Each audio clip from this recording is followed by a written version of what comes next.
मेरा बेटा 2 साल से ज्यादा जेल काट कर आया, 1 साल से ज्यादा मेरी बीवी जेल में रही, आज भी अजरखा जेल में है। गुड्डू मसूद चंद रोज पहले ही जेल से छूटे हैं और शर्त के साथ। किसके लिए? किसी जायदाद के लिए, किसी जाति अना के लिए, किसी फायदे के लिए?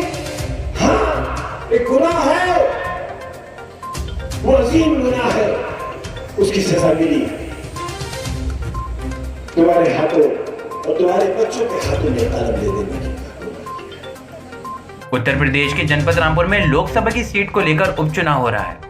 भाजपा और सपा आमने सामने दोनों ही दलों के प्रत्याशियों के साथ ही उनके सरपरस्त नेता अपनी अपनी जीत को लेकर सक्रिय नजर आ रहे हैं। इन सब के बीच सपा के वरिष्ठ नेता आजम खान 27 महीने की जेल काटने के बाद एक जनसभा में लोगों से मुखातिब हुए।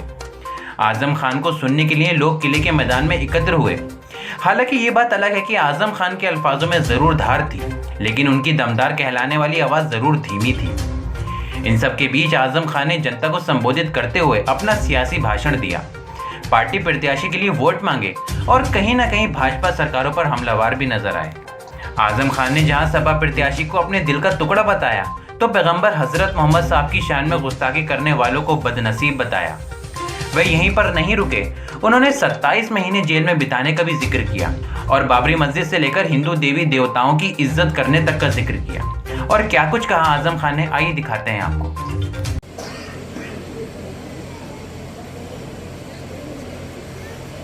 पार्लियामेंट की जीत के बाद शुक्रिया का जलसा करना नसीब नहीं हुआ। विधानसभा जेल से जीतने के बाद भी आपके दरमियान नहीं आ सका, लेकिन नासिम राजा साहब की वजह से मैं यहां मौजूद हूं।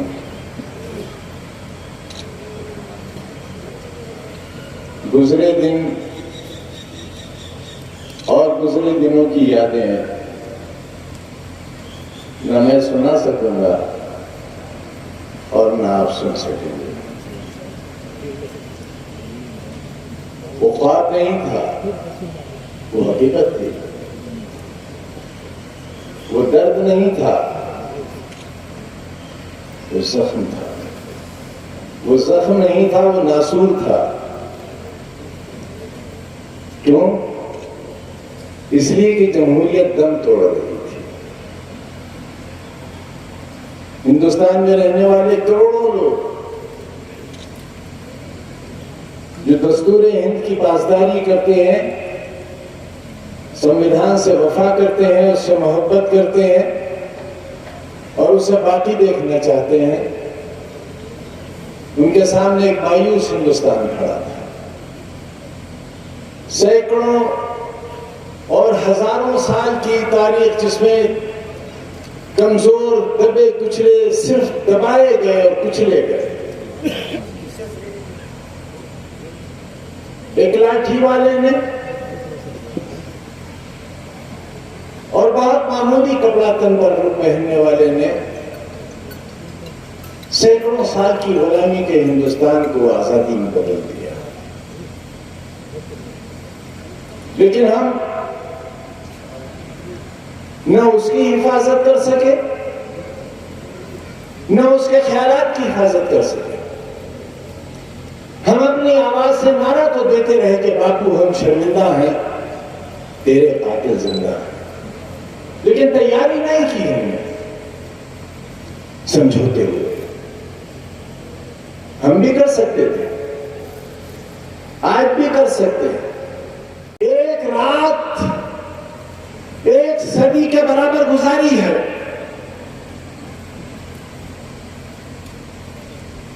एक लम्हा 1 जिंदगी के बराबर गुजारा है। तुमसे जुदाई मौत से बदतर थी, मौत बेहतर थी उस जिंदगी से। जो शख्स तुम्हारे साथ जीता हो, तुम्हारे साथ हंसता हो, रोता हो, मुस्कुराता हो, गलियां ढूंढता हो, तुम्हारे गांव घूमता हो, तुम्हारे चेहरे की उदासी तलाश करता हो, तुम्हारे आंसू पीता हो, तुम्हारे दिल की धड़कनों को गिनता हो और चाहता हो कि वो सीना चीर कर अपना दिल तुम्हारे जिस्म के अंदर तस्लीम कर दे। वो वहां बहुत अकेला था, बहुत उदास, बहुत मायूस था और उसे सब खबर थी तुम्हारी बर्बादी की। मैं भी कर सकता था, जब मेरे ऊपर पहला मुकदमा कायम हुआ था मैं भी आपको सड़कों पर ला सकता था। मैं जानता था मंसूबे क्या है, लिहाजा मैं मुर्गी चोर, बकरी चोर, भैंस चोर, किताब चोर, फर्नीचर चोर और चोरी की दफा नहीं, डकैतियों की दफा लगा दी। मेरा बेटा 2 साल से ज्यादा जेल काट कर आया, 1 साल से ज्यादा मेरी बीवी जेल में रही, आज भी अजरखा जेल में है। गुड्डू मसूद चंद रोज पहले ही जेल से छूटे हैं और भी शर्त के साथ। किसके लिए? किसी जायदाद के लिए, किसी जाती अना के लिए, किसी फायदे के लिए? हाँ, एक गुनाह है, वो अजीम गुनाह है, उसकी सजा मिली। तुम्हारे हाथों और तुम्हारे बच्चों के हाथों में कलम दे देने की गुनाह किया। यही तो साजिश थी दुनिया की, और आज भी यही कि तुम अच्छे मिस्त्री बनो, तुम टायर का पंचर जोड़ो, तुम आलीशान इमारतें बनाओ, खेत में मजदूरी करो, रिक्शा चलाओ, लेकिन तुम्हारा बेटा डॉक्टर इंजीनियर न बन सके, क्लर्क न बन सके और यहां तक कि चपरासी भी न बन सके। इस साजिश का मुकाबला करने के लिए रामपुर के लोगों, आप सबने हमारे साथ एक अहद लिया था और मैंने इसी मैदान से वादा किया था और लोग हंसते थे मेरी बातों पर कि आज नहीं तो कल वो दिन जरूर आएगा जब मैं रामपुर को हिंदुस्तान के और दुनिया के नक्शे बना लेगा। आप गवाह हो, तालीम के ताल्लुक से भी और जो जुल्म हुआ है उस जुल्म के ताल्लुक से भी रामपुर दुनिया के नक्शे पर है कि यहाँ के लोग मसरूफ हैं। कितनी बड़ी तहरीक चलाई बाबरी मस्जिद कि मीरर था मैं, लेकिन एक बयान उस जमाने का किसी हिंदू देवी देवता के खिलाफ अगर दिखा दो, अगर हमारी जबान से तौहीन का एक लफ्ज कोई सबूत के तौर पर पेश कर दो तो पूरे परिवार के साथ रामपुर छोड़ देंगे और कभी शक्ल नहीं दिखाई दे रहा। और ऐसा क्यों किया? क्योंकि मेरा दीन कहता है, मेरा अल्लाह कहता है, मेरा कुरान, मेरे नबी का हुक्म है कि खबरदार किसी दूसरे मजहब के पेशवाओं को की तौहीन न करो, क्योंकि अगर करोगे वो तुम्हारे पेशवाओं की तौहीन करेंगे। याद करो कौन हो तुम। नबी करीम के सल्लल्लाहु अलैहि वसल्लम पर पथराव हुआ, ताइफ की गलियों में घेर लिया आपको और आपके नाज़रीन शरीफ खून से भर गए। आवाज आई हवाओं से कि ऐ मोहम्मद, कहो तो हम इतनी तेज चले कि बस्ती फना हो जाए। आवाज आई कि ये जमीन फट जाए और ये बस्ती इसमें दफन हो जाए। पहाड़ों से आवाज आई, ऐ मोहम्मद, हम आपस में मिल जाएं और ये बस्ती नेस्त नाबूद हो जाए। उस वक्त क्या किया मेरे प्यारे नबी ने? बददुआ दी, इंतकाम लिया, बदला लिया? नहीं, घुटनों पर बैठ गए और अल्लाह के साथ एक रिश्ता जोड़ा उस वक्त और कहा, अल्लाह इन्हें माफ कर दे, ये नादान है, ये नहीं जानते, ये मासूम है, मेरे अकल है। आपने ऐसे को भी माफ किया था।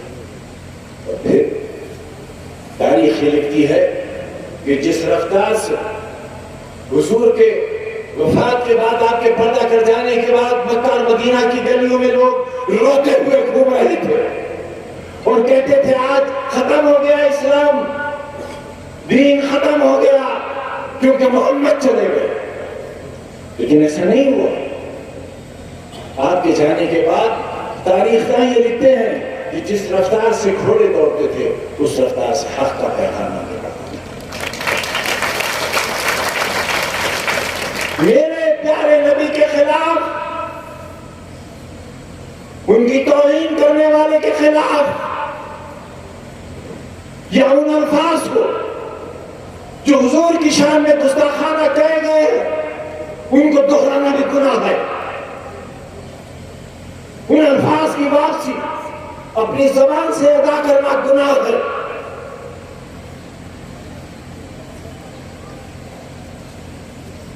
क्या हमारा ईमान हटते, हमारा अकीदा अपने अल्लाह से हटते? वो हिफाजत करेगा, अपनी किताब की हिफाजत वो करेगा, अपने नबी की आबरू की हिफाजत वो करेगा जो सातवें आसमान पर रहता है। कहीं इश्तेहार में आने की जरूरत नहीं है। तुम्हारा दुश्मन इंतजार में बैठा है, उसके मंसूबे में मत फंस जाना, उसकी साजिश का शिकार मत हो जाना। मैं तमाम हिंदुस्तान के लोगों से अपील करता हूं अमन की, अमन बहाली की, मोहब्बत की। याद रखो, आज फिर दोहराता हूं, कभी आग से आग नहीं बुझाई जा सकती, सैलाब को पानी से नहीं रोका जा सकता, नफरत को नफरत से नहीं मिटाया जा सकता। आग के बुझाने के लिए पानी की जरूरत है और नफरत को मिटाने के लिए मोहब्बत की जरूरत है। मोहब्बत का पैगाम दो।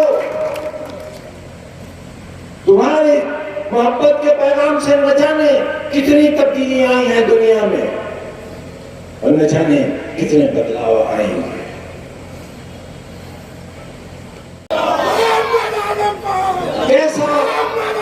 कैसा भयानक कोरोना हुआ था मुझे। मेरे सामने तमाम वार्ड खाली हो गए, मैं दूसरी मंजिल पर मुंतकिल किया गया, वो सारे लोग मर गए, मैं तीसरी मंजिल पर भेजा गया, वहां भी सारे लोग। मैं जिंदा बचा हूं तुम्हारे लिए, मैं वापस लौट कर आया हूं तुम्हारे लिए। हर सांस अमानत है। मैं आज भी तुम्हारी मोहब्बतों का कर्जदार हूं। मैंने कुछ नहीं किया, मेरे सारे अरमान, मेरी सारी ख्वाहिशात मेरे सीने में दफन रह गया। बहुत कुछ चाहता था, बहुत कुछ चाहता हूं,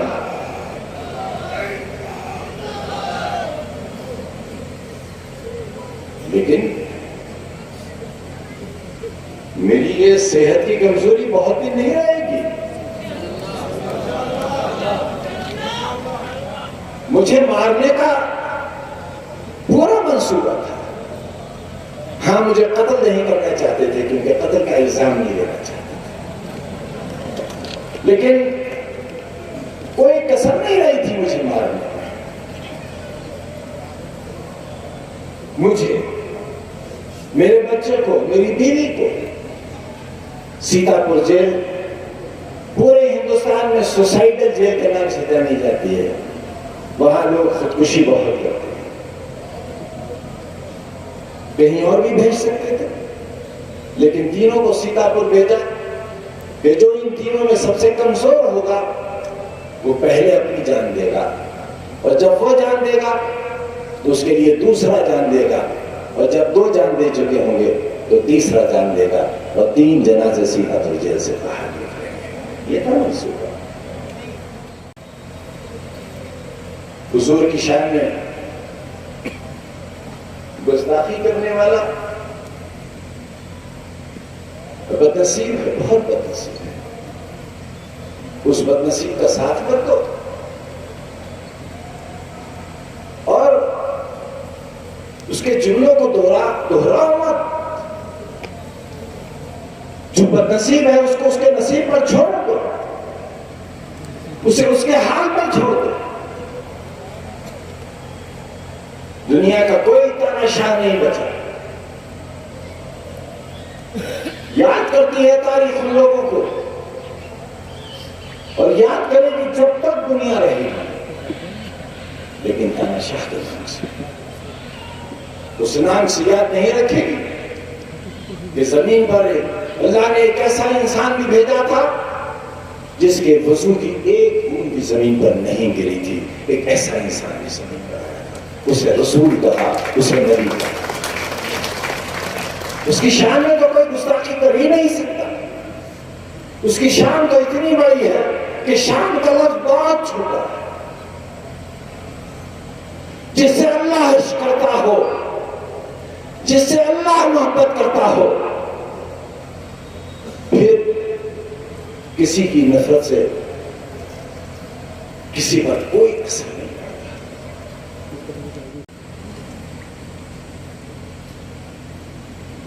आसिम राजा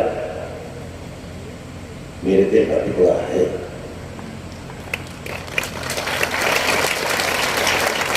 और मेरा दिल चीर कर देखोगे तो आप उसमें सब हो। उठाएगा कोई तकलीफ इतनी जितनी हमने उठाई है, कहीं तो टूट जाएगा, कहीं तो बिखर जाएगा, कहीं तो समझौता करेगा। बहुत रोए हैं, बहुत रोए, आंखें खराब कर ली है, लेकिन बस उस मालिक के आगे। और यही दुआ करते थे कि अल्लाह तेरे मुजरिम है, सजा तू दे, लेकिन उनसे सजा न दिलवा जिनके मुजरिम नहीं। बताओ, मेरी बात मानोगे या नहीं मानोगे? अगर मेरी एक तकलीफ दे रात का बदला देना चाहते हो, सिर्फ एक रात का,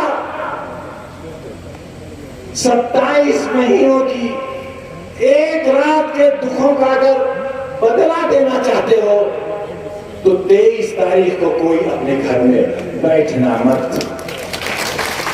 सूरज कितना ही तपिश क्यों न उगल रहा हो, मेरी कोई माँ, कोई बहन, कोई बेटी अपने घरों में मत रहना।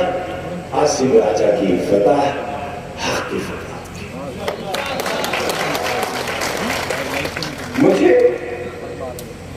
मुझे शर्मिंदा मत कर देना, मेरे मुंह पर काला न लगा देना, मेरी जिंदगी को मुख्तसर मत कर देना। कहीं ऐसा ना हो ये सदमा मेरे लिए ज्यादा गर्म हो सकता है।